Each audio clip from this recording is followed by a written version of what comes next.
Hello everyone, how are you doing? Satiel here and welcome back with another quick tutorial. And today I'm gonna show how to enable or disable your microphone in Windows 10 and Windows 11. And so let's start. Go to the start menu and browse this icon in settings, or type in your search bar settings and hit enter, and in this new window select this option, select system, one click, and go to the left bar in titled sound. You have a list of all input device.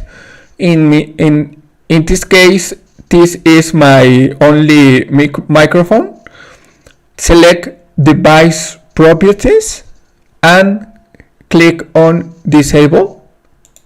Check or mark this option and go back or close.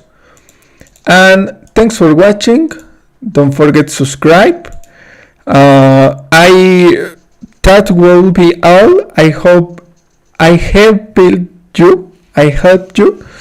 And thanks for watching. Don't forget to subscribe and see you in the next tutorial. Goodbye.